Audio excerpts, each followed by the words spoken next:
Imagine a situação. Você chega numa cena de um provável assassinato e alguém fala para você: não tem que se preocupar em encontrar culpado não. Afinal, pessoas já morreram antes. Pessoas morrem. Já imaginou isso? Roda a vinheta.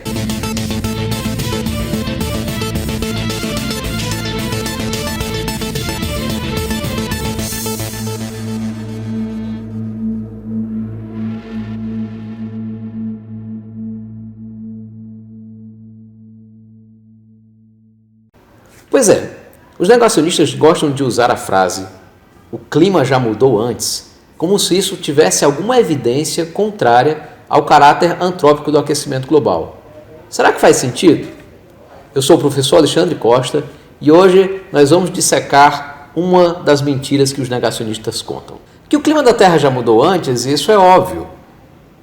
Existe todo um conjunto de registros paleoclimáticos, geológicos, de toda a história de 4 bilhões e meio de anos da Terra, que mostra que o clima do planeta de fato passou por grandes transformações ao longo desse tempo.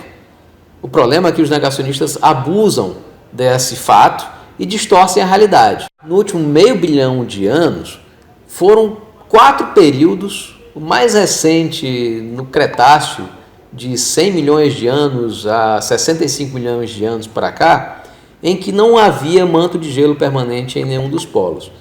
Alternadamente, houve alguns períodos em que havia calotas polares em pelo menos um dos hemisférios. Por outro lado, ela já viveu períodos, e isso tem um nome inclusive na literatura científica, é a Terra Bola de Neve, em que as calotas polares se expandiram, chegando praticamente à linha do Equador. No caso da Terra Bola de Neve, ela aconteceu em 2 ocasiões do passado. Uma há cerca de 2 bilhões de anos, após o fenômeno que a gente chama de grande oxigenação, que foi justamente quando apareceu oxigênio na atmosfera graças às cianobactérias, e em pelo menos 2 eventos longos dentro do período geológico conhecido como Criogeniano, cerca de 720 a 635 milhões de anos.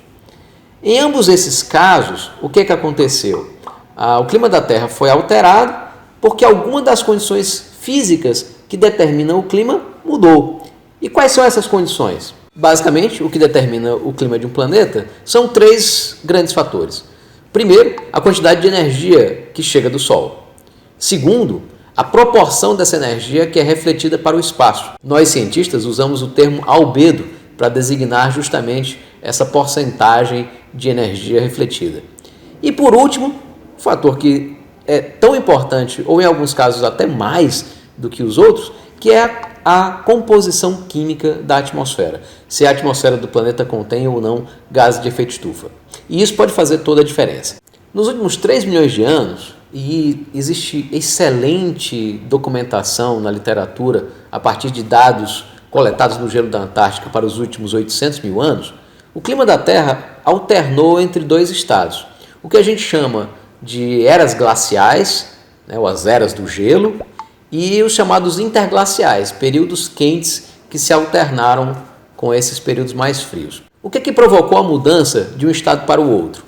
Basicamente, a Terra ela tem mudanças nos seus parâmetros orbitais. A Terra, além dos tradicionais movimentos de rotação em torno do seu eixo e translação em torno do Sol, ela possui pelo menos 3 movimentos orbitais importantes. Um é a mudança na excentricidade da órbita, que pode ficar mais curta ou mais alongada. A outra é a mudança na inclinação do eixo de rotação, que pode ficar um pouquinho mais inclinado, algo em torno de 24 graus e meio, ou menos inclinado, 22 graus. E o movimento de precessão. Na ciência do clima, e mais exatamente no ramo da paleoclimatologia, a gente estuda as mudanças climáticas naturais que estão por trás dessa alternância de períodos quentes e frios. Hoje a gente sabe que isso tem muito a ver com os chamados feedbacks ou retroalimentações dentro do sistema climático. Eu vou tentar explicar para vocês como é que a gente sai de um glacial para um interglacial ou vice-versa. Isso tem a ver justamente com a inclinação do eixo. Se o eixo da Terra está mais inclinado, o que acontece é que os polos recebem mais energia solar durante o verão e durante o inverno ficam numa sombra de maior área.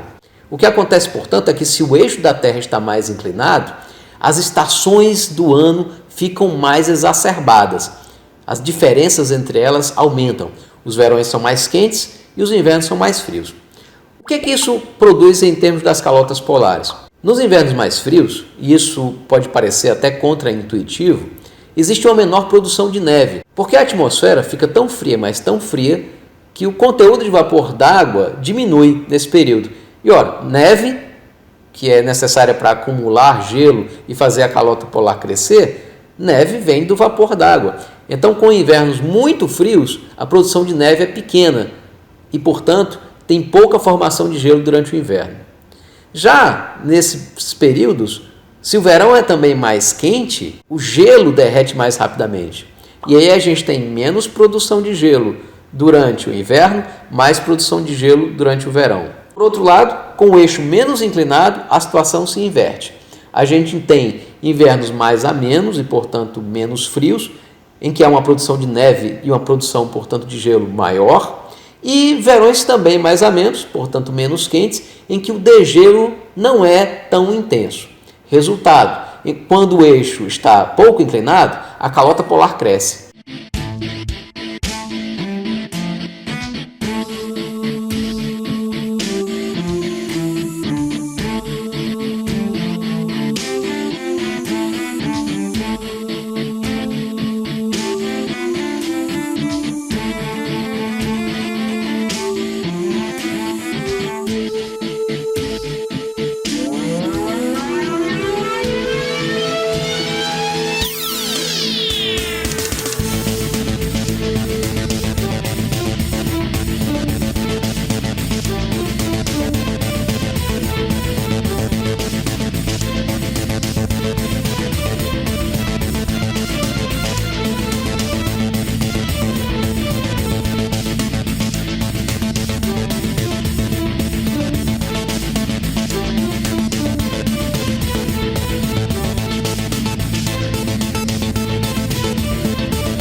Isso dominou a dinâmica do planeta durante pelo menos esses últimos 800 mil anos e muito provavelmente os últimos 3 milhões de anos. Mas é aí que entram os chamados feedbacks climáticos ou retroalimentações. Se a calota polar cresce, o que vai acontecer é que você tem maior reflexão de luz solar, aumenta o albedo e o planeta esfria mais. Ora, isso por si só já facilita que o planeta siga resfriando. O contrário também vale. Se eu tenho a calota polar encolhendo, a reflexão de luz solar diminui, tem mais energia do Sol sendo absorvida pelo planeta. E, obviamente, ele esquenta, fazendo com que a calota polar diminua ainda mais. É o que a gente chama de feedback do gelo albedo. Mas como se não bastasse, existem outros feedbacks que chegam junto desse processo aí. E um deles tem tudo a ver com a concentração de gases de efeito estufa. Quando as calotas polares crescem, elas crescem baixando o nível dos oceanos, porque a água do mar é que vai formar justamente o gelo. Quando isso acontece, mais terra fica exposta, tem mais porções do continente expostas. Isso permite que mais ferro, que é um material necessário para o crescimento do fitoplâncton, seja transportado dos continentes para os oceanos. Aí entra justamente a fotossíntese feita pelo fitoplâncton. Agora, com mais ferro, ele pode crescer à vontade. E com isso, fazendo mais fotossíntese, ele tira CO2 da atmosfera. A concentração de CO2 na atmosfera cai, o efeito estufa do planeta diminui e o planeta esfria mais ainda. E aí você entra num loop. Planeta mais frio, a calota polar cresce mais, o oceano abaixa mais, expõe mais terra, mais transporte de ferro para os oceanos, mais sequestro de CO2 e o planeta esfria mais ainda. E aí a gente entra numa era glacial.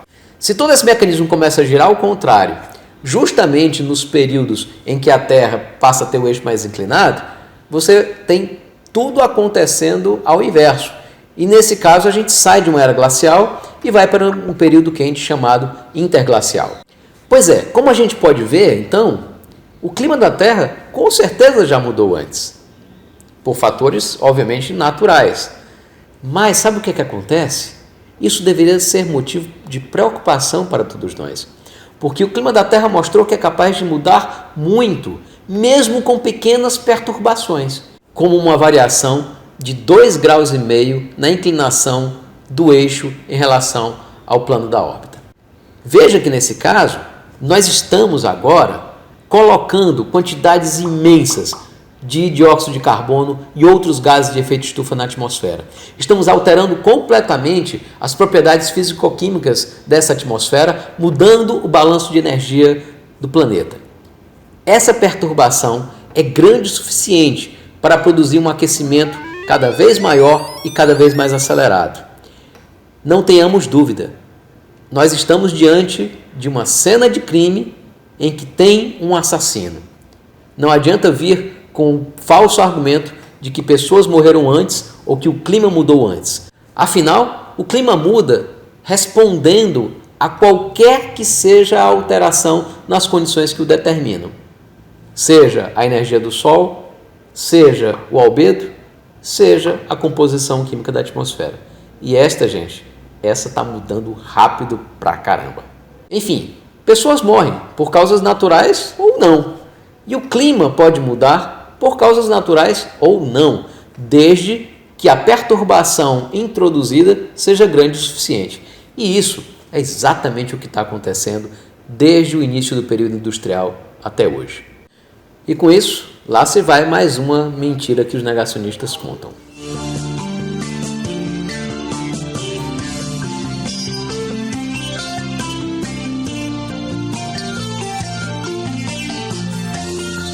Se você gostou, curte, compartilha o vídeo. Se é novo, se inscreve aqui no canal. Não deixe de acompanhar o nosso blog e a nossa página no Facebook.